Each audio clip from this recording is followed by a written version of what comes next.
할렐루야. 네, 축복하십니다. 은혜 받고 행복하시기 바랍니다. 아, 이 에레미야라고 하는 하나님의 사람은 유다라고 하는 그 나라의 요시야 왕이 통치를 하던 그러니까 요시 왕이 통치를 하고 13년이 지났을 때 하나님의 부름을 받아서 선지자의 사명을 감당합니다. 몇 년 동안 선지 활동을 하셨느냐면 40년간 하게 됩니다. 그런데 그 당시에 이 유다라고 하는 이 나라의 국제 정세가 굉장히 긴박하게 돌아갑니다. 그런 속에서 에레미야의 말씀을 하나님이 주셨고, 그리고 그 백성들에게 하나님의 귀한 말씀을 선포하게 됐고, 근데 여러분 에레미야 하면 떠오르는 단어가 있죠. 에레미야를 무슨 선지자라고 그래요? 눈물을 흘릴 수밖에 없었습니다. 왜냐하면 40년 말씀과 설교 사역을 했는데 유다 사람들이 꿈쩍도 안 합니다. 여러분 설교자가 설교를 했을 때 반응이 있어야 설교할 맛이 나죠. 그래 안 그래요? 말씀을 통해서 뒤집어지고, 말씀을 통해서 하나님과 가까이 나아가고, 말씀을 통해서 삶 속에서 변화가 나타나고, 뭐가 그런 역사가 보여져야 설교자로서 설교할 맛이 나지. 당신은 허시오, 나는 가만히 있고 있어. 그러면 그것도 1, 2년도 아니고 40년 동안. 그리고 설교자로서 이제 어떤 생각이 들었냐면 말씀대로 된다, 그 믿음이 있잖아요. 여러분 아멘이죠. 그러니까 설교자는 특별히 거기에 대한 확신과 믿음이 있으니까 설교를 하는 건데, 분명히 설교대로 될 터인데, 설교대로 미래가 이렇게 진행이 될 터인데 전혀 거기에 대해서 반응이 없는 거예요. 그러니까 울 수밖에 없었던 거죠. 한번 지도를 통해서 한번 그 당시에 국제 정세가 얼마나 요동을 쳤는가라고 하는 것을 잠깐 들여다봐야 할 필요가 있습니다. 바로 저희 유프라데스 티그리스 강을 중심으로 거대한 하나의 제국이 형성이 되어져 있었죠. 그것이 바로 아수르라고 하는 제국입니다. 많이 들어보셨죠? 아수르 제국. 이 아수르 제국을 일으킨 사람이 누구냐면 열왕기 하에 보시면 불이라고 하는 왕입니다. 성경에는 불이라고 나와져 있거든요. 그 사람이 출현함으로 인해서 여기에 아수르라고 하는 거대한 제국이 형성이 돼요. 여러분 제국이라고 하는 것은 항상 자기 상태, 자기의 힘, 자기의 바운다리 안에서 만족하지 않습니다. 자꾸 확장하려고 하는 속성이 있습니다. 여러분 미국도 그러고 중국도 그러고 똑같은 속성을 그대로 가지고 있잖아요. 그래서 이 아수르 제국의 밑으로 자꾸 이렇게 내려오는 거예요. 따라서 여기 이제 바로 이쪽이 북쪽에 이스라엘이고 이쪽에 남쪽에 유다잖아요. 그리고 여기를 중심으로 해서 형성된 나라가 애굽이고요. 그러니까 지금 큰 나라들만 우리가 살펴보자면 여기가 애굽, 한번 해보실까요? 애굽, 유다, 이스라엘, 아수르, 바로 이제 이런 나라들이 위치를 하고 있었던 거죠. 그래서 이게 아수르 제국이 남아 정책을 써서 이쪽에 북쪽에 이스라엘을 BC 722년에 삼켜 먹습니다. 이게 당한 거죠. 북쪽에 이스라엘이 먼저 무너진 거예요. 이제 그러면서 아수르가 힘을 막 키워가기 시작을 했는데, 여기서 무리하게 이것을 먹고 나서 20년 후에 BC 701년에 어디를 공격하느냐면 남쪽의 유다를 공격합니다. 그것이 그 유명한 산헤립 왕의 공격입니다. 그러니까 산헤립 왕이 남쪽의 유다로 가서 공격해 왔는데 여기서 사실은 패합니다. 그래서 이제 물러가게 된 거죠. 물러가는데 고대 전쟁이라고 하는 것은 승리하면 힘이 커지지만 패배하면 쇠락하는 거예요. 그래서 이 아수르 제국이 서서히 퇴락을 하면서 거기서 신흥 제국이 싹을 틔우면서 일어나게 되는데, 그 제국이 어느 제국이냐면 바벨론 제국입니다. 그것도 이제 성경에서 굉장히 많이 나오는 이름이잖아요. 그래서 바벨론 제국이 이쪽에 판세를 확 뒤집어 엎습니다. 그래서 아수르가 사라지고 그 자리에 바벨론이라고 하는 제국이 탁 하고 힘을 형성하고 이렇게 제국으로 자리매김을 한 거예요. 그러다 보니까 근데 이쪽에 이제 애굽에 있는 사람들은 무슨 생각을 하느냐면, 이쪽에 힘이 커지면 애굽 사람들도 위기의식을 느끼잖아요. 그래서 여기 아수르 바벨론 제국이 막 지금 막 정권이 교체가 되고 신흥 제국이 일어난 그 찰나에 여기 애굽에 있는 바로 느고라고 하는 왕이 있습니다. 그 바로 느고를 중심으로 해서 이쪽으로 치고 올라갑니다. 이쪽에 바벨론이 더 이상 큰 힘을 가지지 못하도록 치고 올라가는데, 치고 올라가는 길목, 여기 무깃도라고 하는 장소가 있거든요. 이 무깃도에서 무슨 일이 있었는가? 여기 유다를 통치하고 있었던 요시아가 무깃도에서 이 애굽의 바로누고 이 군대와 한반 붙습니다. 그래서 여러분, 무깃도라고 하는 장소가 고대 사회 속에서는 엄청나게 많은 전쟁이 그렇게 있었어요. 그냥 그래서 무깃도에 가서 보시면 그 전쟁사에 대한 기록들이 빽빽히 기록이 되어질 정도로, 그럴 수밖에 없는 것이 바로 그 길이 이 도로의 한 복판입니다. 지나가는 길이 한 복판이거든요. 그래서 여기서 이제 이 애굽의 군대가 쭉 올라가는데, 이 무깃도라고 하는 장소에서 요시아가 이 애굽 군대를 중심으로 여기서 전쟁이 일어납니다. 전쟁이 일어나는데 그 전쟁 통해서 요시아가 죽어요. 그것이 바로 이 유다라고 하는 이 나라의 이 휘용돌이 치는, 요동치는 국제 정세의 한 복판에 휘말리게 되는 결정적인 사건이 됩니다. 그래서 이제 요시아가 여기서 죽으면서 무슨 일이 벌어지는가? 그의 아들 여호아하스를 이제 대신 왕으로 세우게 되거든요. 그 세운 사람들은 바로 이게 애굽 사람들이에요. 그래서 그때부터 여기에 유다가 애굽의 눈치를 보고 애굽의 조공을 바칩니다. 그래서 여호아하스를 세우고 그 다음에 여호와김, 그 다음에 여호와긴, 그 다음에 시드기야, 그런 식으로 이제 왕이 자꾸 바뀌어집니다. 바뀌어지는데 나중에 시드기야라고 하는 왕이 딱 왕이 된 다음에, 원래 이 사람이 이쪽에 그 바벨론하고 아주 친한 그런 정책을 펴다가 갑자기 시드기야가 생각을 바꿉니다. 생각을 바꾸면서 여기에 친 애굽 정책으로 확 돌아서는 거예요. 틈바구니, 이 양쪽의 제국이라고 하는 거대한 힘의 틈바구니 속에 여기에 유다라고 하는 나라가 딱 버티고 있으면서 어느 때는 이쪽 바벨론의 눈치를 봤다가 어느 때는 애굽의 눈치를 봤다가, 말 그대로 완전히 중간에 딱 끼어서 그런 식으로 지금 이 나라를 펼쳐가고 있는 거예요. 여러분, 그 당시에 이 유다라고 하는 나라의 모습을 보면 지금 우리나라의 형편하고 똑같습니다.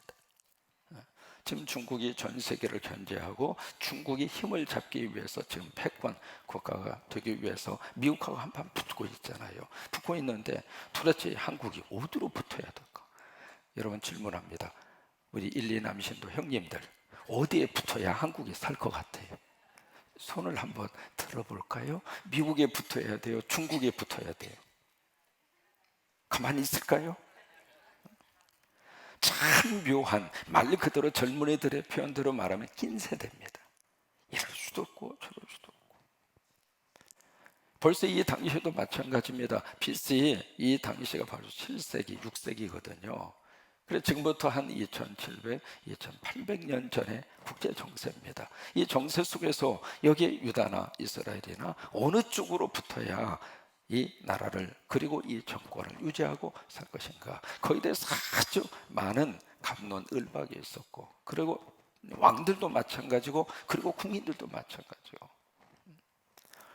이런 속에서 이제 하나님이 예레미야라고 하는 선지자를 세우셔서, 바로 이게 한 40년의 역사거든요. 이 40년의 역사 속에서 줄곧 하나님이 외치는 메시지는 딱 하나입니다. 바로 뭐냐면 하나님 붙들어라.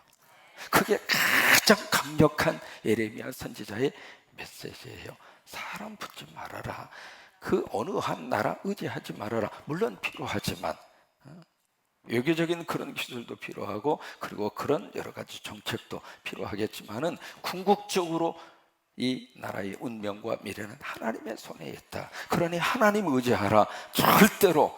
절대. 그래서 여러분, 이사야서 같은 경우에도 말씀을 하시는 거가 애굽으로 내려가지 말아라. 애굽으로 내려가면 너희들은 그 애굽에 의해서 결국 붙잡히게 될 것이다. 이제 그 말씀을 계속 해주시는 이유가 바로 그거거든요. 근데 이런 속에서 유다는 어느 정책을 펴는가? 자꾸 애굽 쪽으로 기울어지는 거예요. 그러다가 다시 바벨론으로 기울어져. 여러분, 왜 하나님께서 애굽이나 이쪽 바벨론 지역으로 기울이지 말으라고 말씀을 하시는가? 두 가지 이유 때문에 그렇습니다. 첫째는 문화적인 이유가 있습니다. 사람은 어쩔 수 없이 선진화되어져 있는 문화 쪽으로 기울어지고 영향을 받습니다. 근데 여러분, 문화라고 하는 그 속에 어떤 믿음이 있고 그 속에 영성이 있으면 괜찮은데 세상 문화 속에는 믿음이 없습니다. 하나님이 없습니다. 그러면 그 문화 쪽으로 자꾸 이렇게 마음이 쏠려지게 되면 어떤 현상이 나타나게 되는가? 결국 우상 숭배 쪽으로 갈 수밖에 없는 거예요. 그걸 이제 하나님께서 원하지 않으신 거예요. 근데 유다의 백성은 자꾸 그런 쪽으로 가고요. 오늘 1절을 보시면은 유다의 죄를 어디에다 기록을 했는가? 아주 유다 백성들이 짓는 죄의 심각성을 1절에서 그렇게 말씀을 하시고 있습니다. 1절 같이 한번 읽을까요? 시작. 유다의 죄는 금광석 끝 철필로 그들의 마음판과 그들의 제단불에 새겨졌거든요. 여기 지금 철필인데 그냥 철필이 아닙니다. 금강석으로 만든 철필, 그것으로 어디에 새겼는가? 마음판에 새기고 제단의 뿔에다가 새겨놓았다. 무슨 얘기냐면 이 죄 절대로 사라지지 않는다, 지워지지 않는다 그 말이에요. 그 정도로 유다의 죄가 너무 깊이 지금 패어져 있다 그 말이에요. 그 유다의 죄는 여러 가지 많은 죄가 있지만 바로 이 국제 정세 속에서 자꾸 애굽 쪽으로, 바벨론 쪽으로 하나님께서 원하시지 않는다고 하는 거예요. 여러분, 힘들수록 우리 하나님 붙잡으면 거기에 소망이 있어요. 하나님을 의지하면 하나님이 우리와 함께 하시고 하나님이 도와주시고, 여러분, 우리가 믿는 하나님 살아계신다고 믿어지시면 아멘! 아직 내리지 말고 그쯤에 이제 내리셔도 돼요. 여러분, 우리 부모님이 살아계시면 자식들은 부모 의지하면서 위로를 받아요, 안 받아요? 하나님의 자녀된 하나님의 자녀들이 하나님이 살아계시고 딱 버티고 있는데 하나님이 도와주겠다고 그러는데 하나님 가만히 계세요. 우리 생각과 우리 힘으로 해볼 터이니까 꼼짝하지 말고 가만히 계세요. 그러면서 지멋대로 막 하면서 고집스럽게 그 길을 걷고 있으면 하나님의 심정이 어떨 것 같아요? 에레미야가 그런 심정이에요. 이게 뭐 마음으로는 하나님 믿어지는데 실질적으로 하나님이 안 믿어지는 거예요. 급하면 자꾸 어디로 가는가? 그냥 무당한테 가서 어떻게 되겠느냐고 물어봐야 속이 좀 시원하고, 심지어 예수 믿는다고 하는 크리스찬들도 거의 3분의 1이 지금 그 짓을 하고 있거든요. 왜 그래요? 현실적인 문제와 하나님과는 관계가 없다고 생각하는 거예요. 여러분, 그럴까요? 그러니까 그 유다의 죄가 얼마나 심각한지 금강석, 그것으로 된 이 철필로 내가 네 마음판에다 그냥 새겨서 영원히 지워지지 않도록 할 것이다고요. 근데 더 심각한 것은 부모님이 잘못한 것을 자식도 똑같이 따라서 합니다. 2절에 보세요. 그들의 자녀가 높은 언덕에 푸른 나무 곁에 있는 그 제단들, 아세라들을 생각. 부모가 그러니까 자식도 똑같이 따라서 하잖아요. 여러분, 이 믿음의 영성은요 그대로 흘러가게 되어져 있습니다. 여러분, 믿음이 좋은 부모님에 의해서 믿음이 좋은 후손들이 나오는 거거든요. 새벽의 영성이 내 자식들까지 그대로 이어지는 거예요. 결국 3절에 하나님이 뭐라고 말씀하시는가? 들에 있는 나의 산. 여기 들에 있는 나의 산이 성전산입니다. 시온산, 성전산 그렇게 말하거든요. 거기에 뭐가 있는가? 예루살렘 성전에 있습니다. 그러니까 들에 있는 나의 산아, 그 얘기는 성전을 의미를 하고 있는 거거든요. 거기에 있는 모든 것들이 다 탈출을, 노력을 당하고 탈출을 당하게 될 것이다. 그러면서 4절에 보시면은 네가 알지 못하는 땅에 끌려가서 네 원수를 네가 섬기게 될 것이다. 그냥 그렇게 의지를 하던 이 바벨론, 그래 좋아, 그럼 바벨론으로 끌려가게 될 거야. 그리고 그렇게 좋아하는 바벨론의 노예가 돼서 너희들이 살게 될 것이다.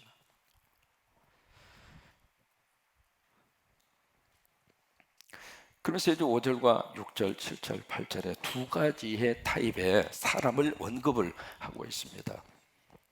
두 가지 타입의 사람인데, 첫째로 나무로 지금 표기를 하고 있거든요. 나무. 첫 번째는 어떤 나무냐면 사막에 심겨진 무슨 나무예요?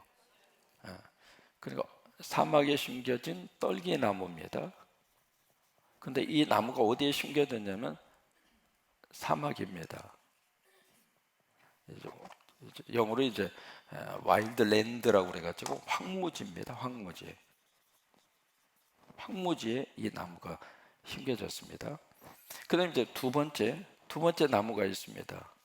이 나무는 어디에 심겨졌어요? 물가에 심겨졌습니다.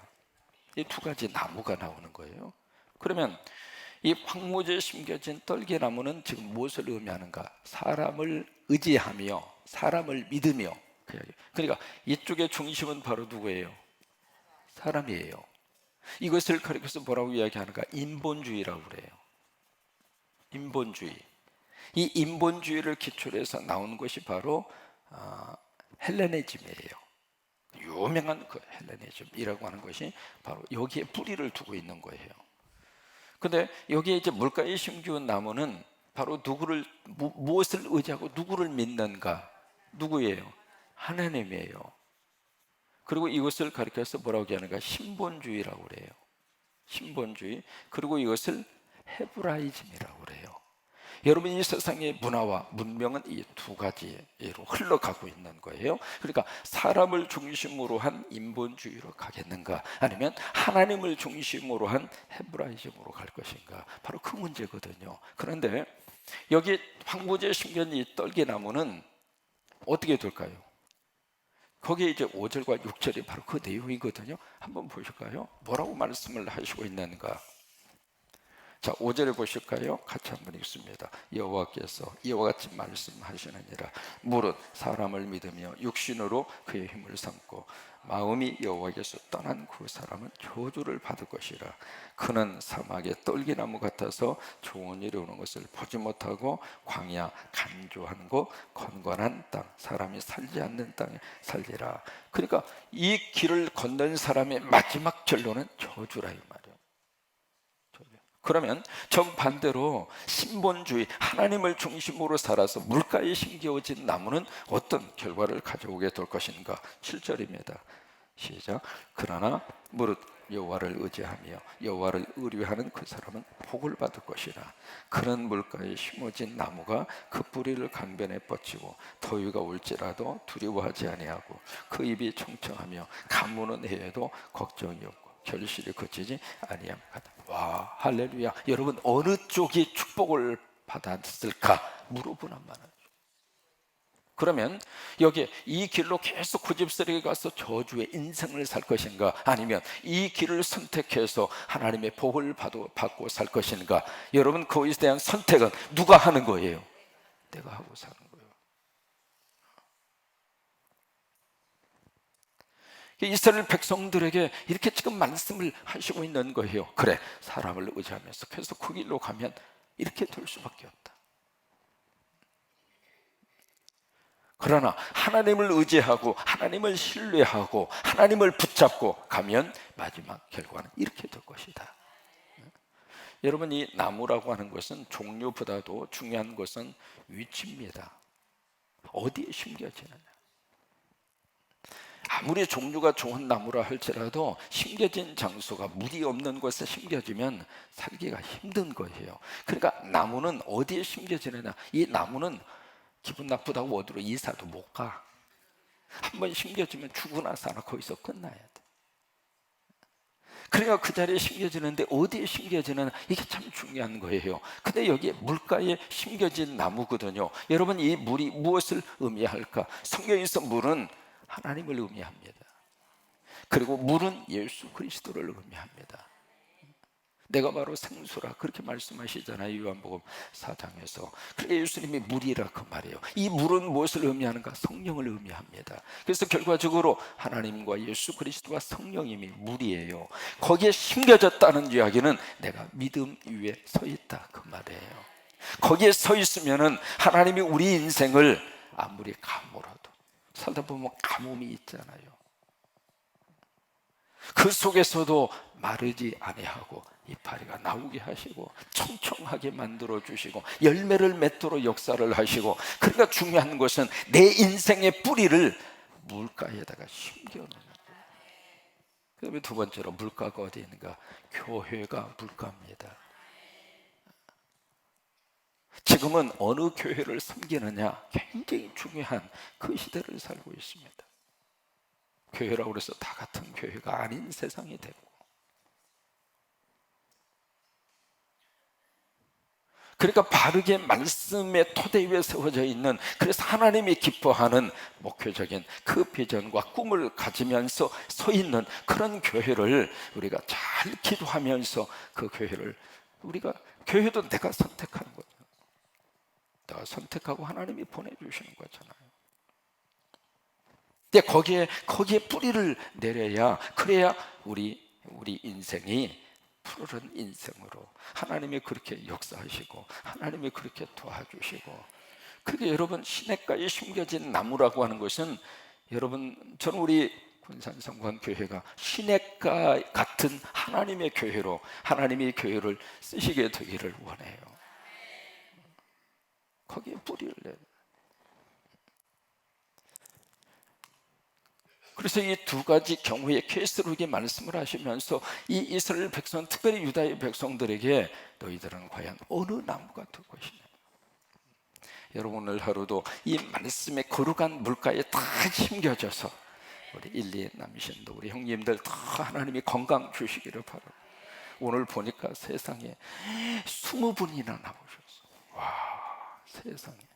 이 새벽에 이렇게 다 서서 이렇게 기도해 주시고 찬양해 주시고, 참 우리 교회 복이잖아요.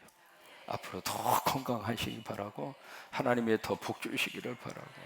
그냥 우리 형님들이 한번 쭉 지나다니면 성도들이 다 마음속에 훈훈한 기운이 돌 정도로, 그런 의미에서 큰 박수 한번 해주셔요.